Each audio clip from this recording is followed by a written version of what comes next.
Welcome back, ladies and gentlemen. Starting off our discussion right away with Engineer Shaaban. Now, sir, the New Delta project has been dubbed as the future agricultural safety net for Egypt's agricultural products and food security as well. Now, the inauguration today marks the first harvest season and the industrial zone of the Egypt's Future project. We'll talk later about the industrial zone, but what is the significance of the inauguration of this first harvest season, and does that mean that we are bearing the fruit of the first phase of the New Delta? I mean, how different is the Egypt's Future projects, this piece of this project on 1,050,000 fadans out of the 2.2 million fadans of the New Delta as a whole? Well, the inauguration of this phase of the future of Egypt, it means a lot actually. We have production, we have something solid that we can actually evaluate because agro projects are the fastest return financially I'm talking about, and I hope that this will be a beginning of a new era for this particular area, because once we grew this year's crop, we're going to have to have a program. This requires a lot of management. Yes. Because this project actually will help in many ways the sustainable development, meaning as the president said, he's encouraging the private sector. I think very soon the government should announce that this project will be handed over to a mega company, and the private sector should actually buy shares in this particular company, and it will help to redistribute geographically the massive population adjacent to the New Delta. The Delta is very congested with people, and you know, we need a program to relocate a lot of the young people and have incentives to encourage them to go to these new areas. I think the New Delta, or the future of Egypt, is a new era, and we need to have a new philosophy. Meaning, once we grew wheat in this particular area, I think we're going to have silos to store the wheat or the production in the same area to reduce the cost of transportation. This is number one. We should have a factory that produces flour. I mean, using the raw material that we produced. Also, as we know that this is a sandy area and it's not as fertile as the Delta or the valley, we need to have a program to help the soil be able to sustain future crops. Indeed, we do not really consume a lot of water.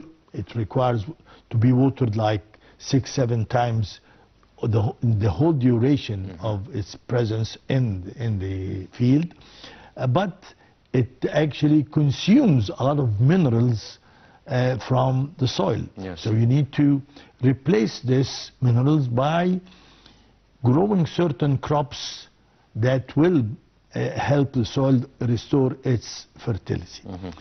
I think we're going to have adjacent to this project a growing cattle program, because the cattle will feed on the hay that is produced out of the wheat.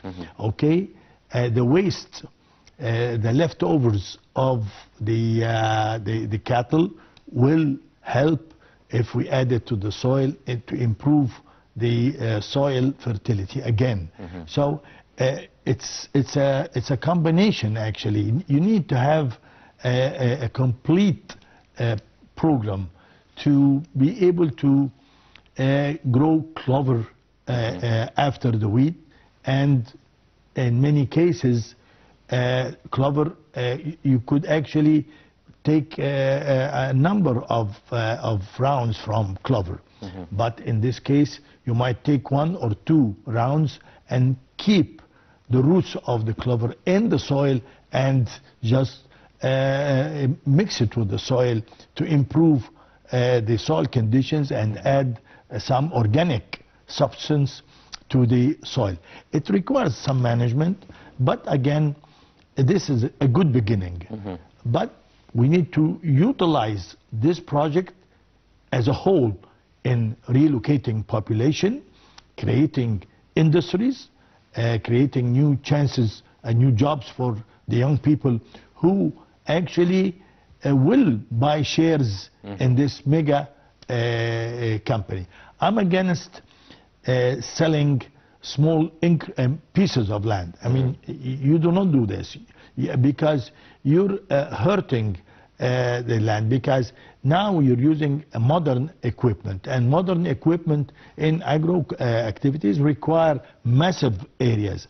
So I think the young people who wants to contribute should only buy shares in this mega company. Maybe we will be able to provide them with a small house, establish villages adjacent to the area where we're gonna reclaim from the desert. It requires, as I said, yes, vision and a complete program. Yes. Well, you've mentioned, Engineer Shaaban, many different factors and necessary points to keep in mind and be mindful of. Now, let's start off with the irrigation system.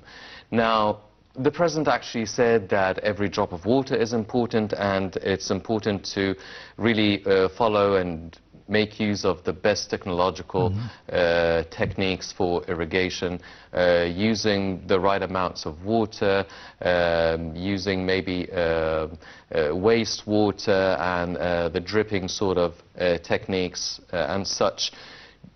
Now, this is a project, the new delta is on the Cairo-Daba road. Right. Do you feel that this area would be able to provide enough water and have enough water resources for the cultivation in this new delta, and specifically in Egypt's future? Because obviously it's away from the Nile. It's not exactly, as you've pointed out, like the delta and the valley. Well, I think we have a problem actually with the amount of water which is available in Egypt. First of all, we require more researches, because from my own experience, when I actually visited countries in Africa, I met a lot of experts who actually assured us that there is a lot of underground water going from Central Africa all the way to the Qattara Depression. So I think we're going to require to investigate this very thoroughly. But in this particular area, yes, indeed, we have difficulty in finding underground water. And the cost of drilling wells in this particular area might be a little bit expensive. This is why we should actually consider using other methods to find water, like desalination, water treatment, sewage treatment. I would not ignore any chance that offers me water suitable for agro. Meaning, some time ago there was an inventor an Egyptian inventor, who actually invented an incinerator. This incinerator actually, you could burn waste in it, hazard waste, whatever. Yes. But the amazing thing that it turns this hazard waste to water suitable for agriculture. It contains a bit of microcarbons. And in many cases, this microcarbon is not really good if it is mixed with water for drinking. Yes. But it is ideal for agro activities, because when you add carbon to the soil, actually you're adding one phase of the organic materials that you really needed to add to the soil to improve the seepage conditions. The problem with sand is seepage. It's loose soil, yes, and no matter what you try to do, the water seeps through the little particles of the sand. So you need actually to add some material that makes the soil sustain humidity and water to be able to grow on it. So this invention, actually, we should just shade light on it, improve it, consider again all the chances to produce water suitable for agriculture. I think this inventor, requires some encouragement. Maybe take his invention and put it in an incubator and improve it, yes, and so forth. I think also I would recommend something that I've mentioned earlier in other sessions. I think we should not neglect, if we're gonna grow at one time some fruits, trees, I'm talking about growing trees, not vegetable, no, yes, just trees, oranges, whatever. I think we should not ignore the silt and the mud in the Aswan Dam lake. We should take it, dredge it, put it aside on the banks of the lake, dry it, and put it in sacks and use it as soil suitable for each tree. Instead of just growing these trees on plain desert, yes, I will just help the tree in the beginning by adding this amount of fertile soil to improve the growing conditions for the plant. I might be talking a little bit sophisticated and professionally, yes, but I'm trying to simplify things, because I think we don't have the luxury of ignoring anything. All the resources that we have in our country should be utilized all at once. The symphony should play all together at the same time. I think we do not have the luxury of ignoring, yes, one thing and concentrating on the other thing. Well, there are many, such an agricultural project has many different, several priority projects, and one of which is the actual rehabilitation and lining of different canals that would help with the irrigation system for the new delta and the Future of Egypt project. Would that be useful then, using the mud from the high dam in Upper Egypt in terms of lining and rehabilitation of the canals? Would that be considered as one of the priority projects? Well, I hope that this will be considered, because once you line the canals, you're stopping sedimentation, and the water will be a lot clearer than what it used to be. The muddy water that the farmers used to use in irrigating their land is no longer there. So I think there is a benefit from lining the canals to prevent seepage. Hopefully this will not affect the underground water level. But again, we're considering all the solutions because water is becoming a rare, I wouldn't say commodity, but it's a life-saving thing. Yes. So I think lining the canals or the main canals, I prefer to line the main canals instead of lining the whole system, because the irrigation system in Egypt is old, and they have a system stopping water for certain canals every now and then and so forth. But I think we need to utilize every drop of water in our country. Engineer Shaaban, now talking about the kind of products and the kind of crops that should be a target for the Future of Egypt project and the new Delta. I mean, you've mentioned wheat, and it is definitely a necessary strategic commodity and agro product.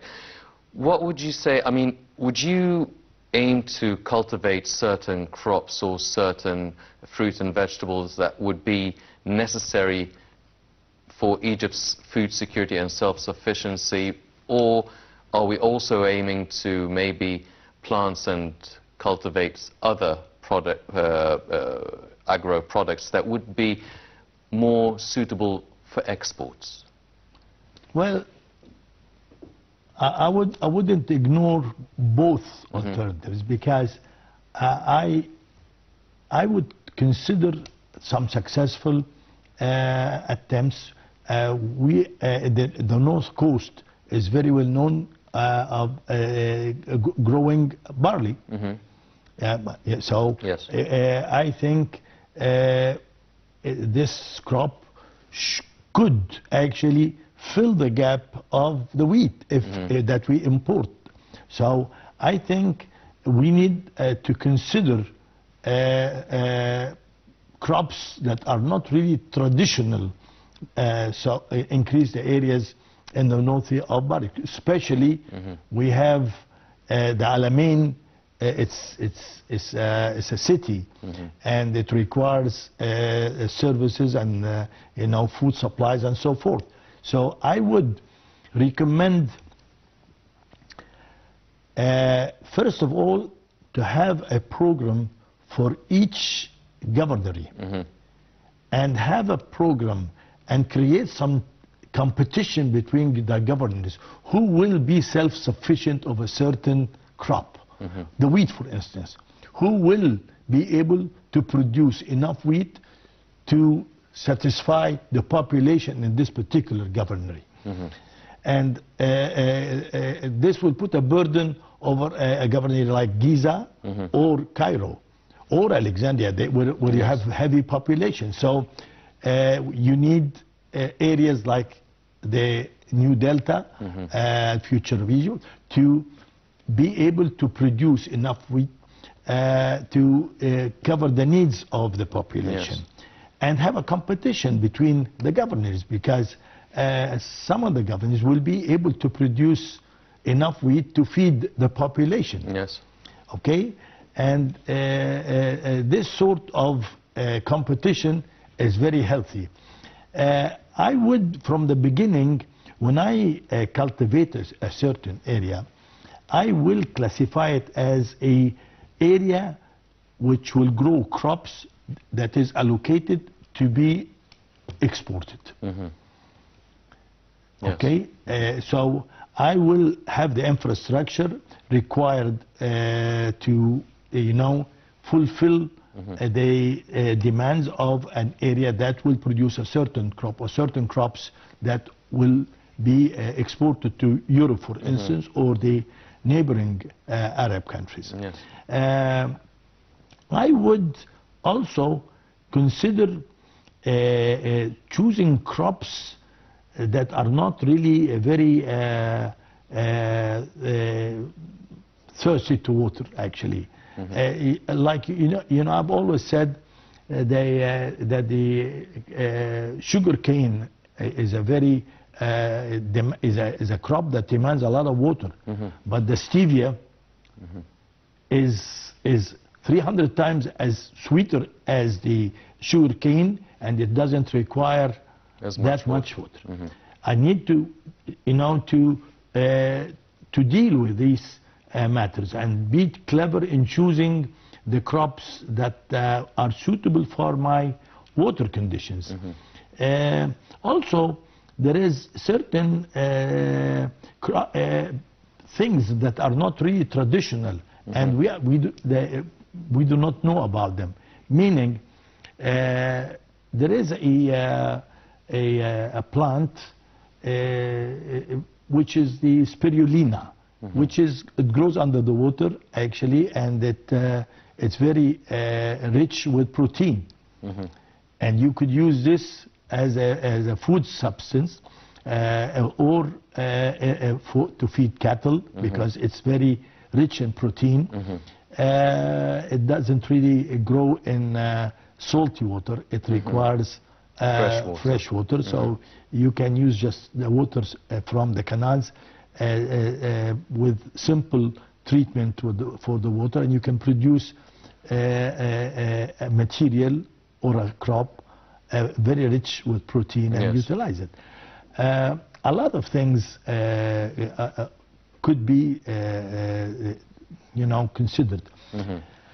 I would also consider something that if you actually connect the new delta is very lucky, because we have this new highway, the Daba highway. You need to put life to the new infrastructures that we have in Egypt. The new delta will put life in that road, winter and summer. A lot of people consider that the Daba road is only a summer highway to reach the north coast. No, once you have a project like the new delta, you put spirit and you put life to this highway. Well, you've mentioned the importance of transportation, and this project is located on the axis of the Road al-Farak Daba axis. Do you feel that now, since we've been working on infrastructure heavily, roads, tunnels, bridges, do you feel that we have proper infrastructure to transport agricultural goods all over the country, not just on that road or to ports adjacent to the Mediterranean, for instance? Even if we had the infrastructure to serve certain traffic problems, but yet we need to be clever to modify this infrastructure and just use them in economical way. There must be an economical return for this infrastructure. We need to feel this economical return. We need like the industrial area. This will be an independent industrial area, self-sufficient. You don't need really to transport in or out till you have a final product that you take it out from this industrial zone. You need to connect governors to this new delta. There is some governors that are not very lucky. They do not have desert like Gharbiya, like Dakali. All of these governors do not have desert actually. So now you have the new Gharbiya. Now you have which is opposite of the existing one. So you need just to have some management and see what can you actually do with this infrastructure and utilize it to the best benefit that the country should. Well, ladies and gentlemen, definitely it's a matter of management and finances as well. Let's check out this report regarding the Egyptian agricultural revolution that the country has been going through and undergoing over the past few years, and we'll be right back.